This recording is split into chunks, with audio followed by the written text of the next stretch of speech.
Hey guys, hopefully you can hear me okay because I'm going to be multitasking. Got some dishes to do. Today's Tuesday, right? Happy Tuesday. I hope y'all morning is off to a great start. I don't know, I just wanted to hop on. I just had some thoughts, which I often have, but my thought is just, just thinking about those of us, and this may not apply, I know this is not going to apply to everyone, but those of us who have a difficult relationship with food and, learning to have a healthier relationship with food or has overcome, having a toxic relationship with food. That's what I should have said. Those of us who had a toxic relationship with food. It can be a challenge, when you're trying to change those behaviors that you have. Hey. And so I'm talking about it's not about how much you eat, but it's about what you're eating. Because I see a pattern. I really see a huge pattern. And it's something that I had to overcome, and then I'm starting to see it in other people where they get frustrated in their journey of, and it's not always about weight loss. Like, I know some people, that's their goal. But they're actually wanting to change like what they eat because maybe they're trying to get off of medication, or they just want more energy, or just, I don't know, whatever their purpose is. A lot of times it's like, oh, you eat too much. But some people, honestly, they don't eat a lot.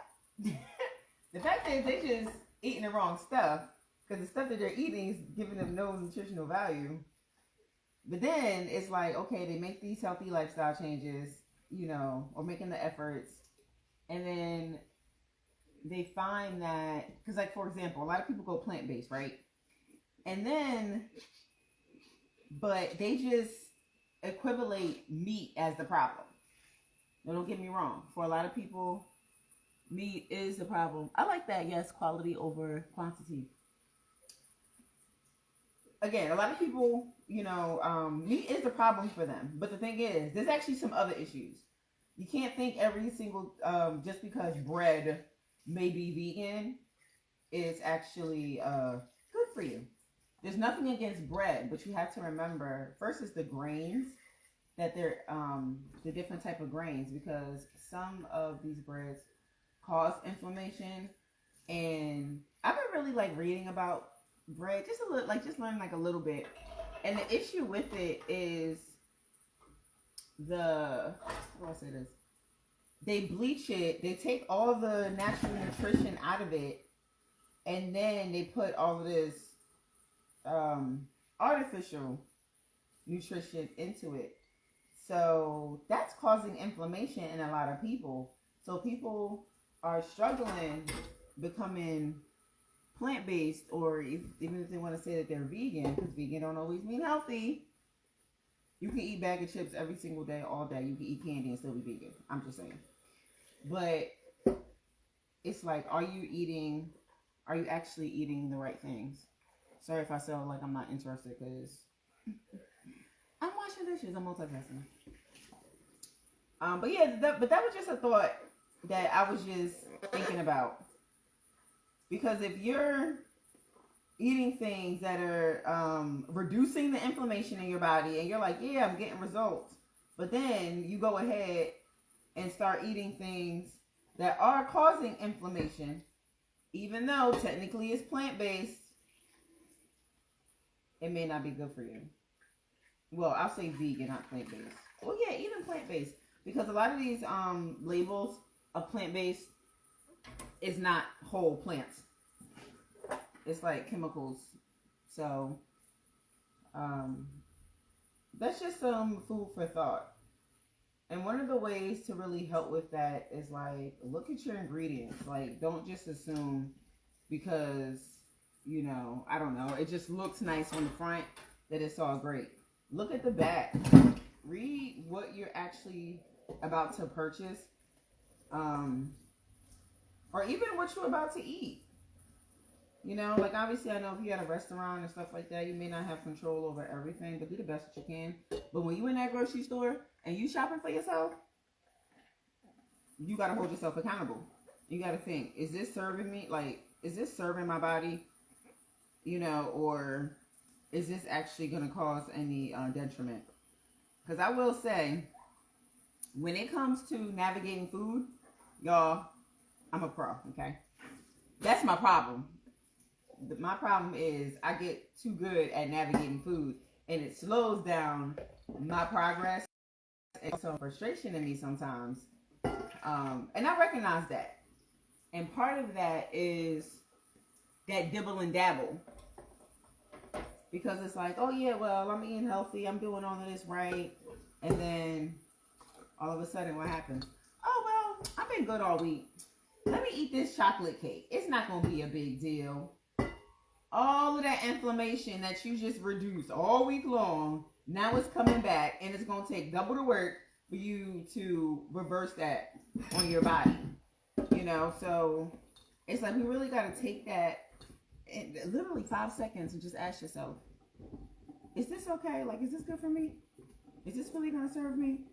Is there something else that I can do? You know, yeah, okay, you know what? I want something sweet. But is there something that I can do differently? What else can I snack on? You know, we just got to take that time to hold ourselves accountable in that way. Literally, 5 seconds. Asking yourself a simple question. Hi. I'm just washing dishes too, so that's why I'm not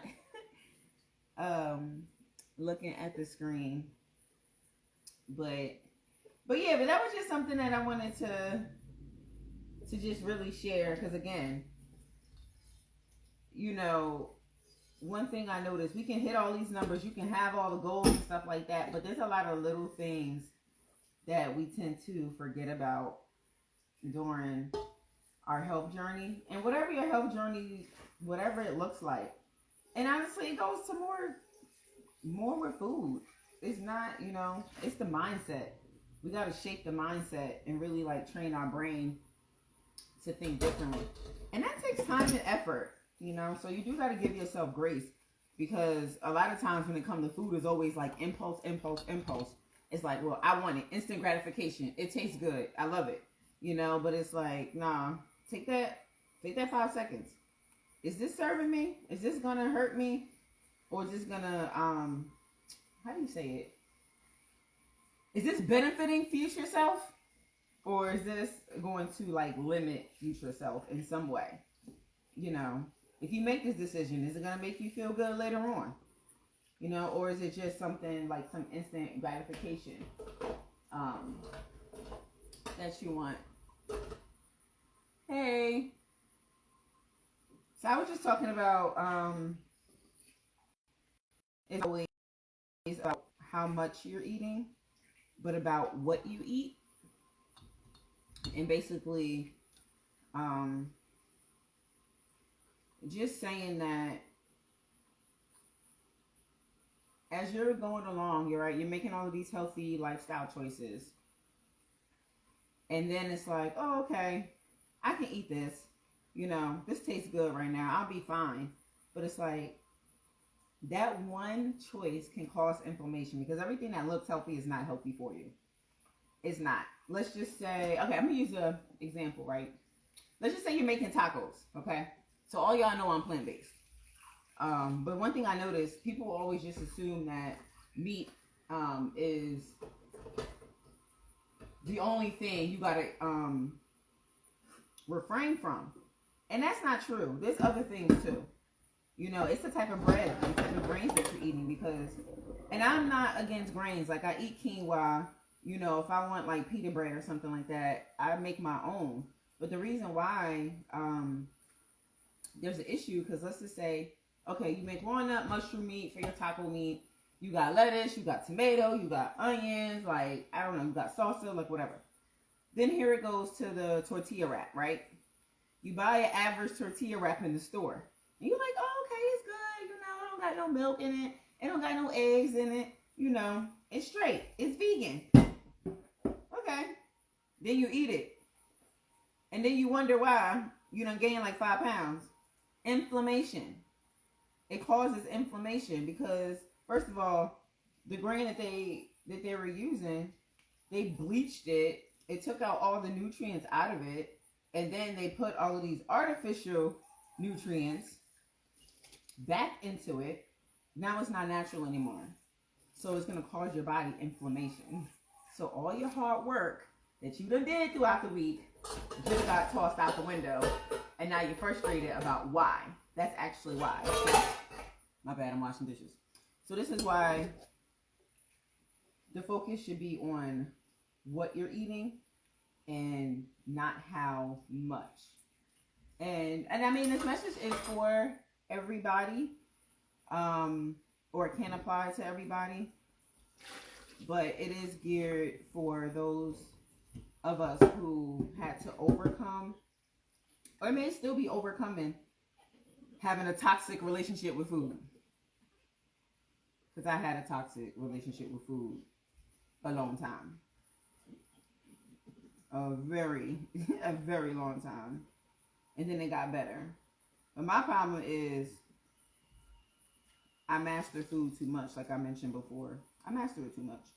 I know how to navigate the heck out of a menu. That's why I get frustrated sometimes because these recipes out here are getting out of control. It's getting out of control. Like, let's take the Snicker bars. There's so many videos. Oh, let's imitate eating a Snicker. Let's imitate eating a Snicker. No, how about not? Let's not. How about we just get away from the idea of wanting to replace a Snicker with a healthier version of a Snicker? Because we got to get out of the mindset that we even want a Snicker. Like, but that's a whole nother issue. But at this point, I'm repeating myself. So, thank y'all for listening, and hopefully y'all find that helpful. Any questions or anything that I can do to help you, just support y'all on your journey or your goals, just comment down below. All right, y'all have a blessed day.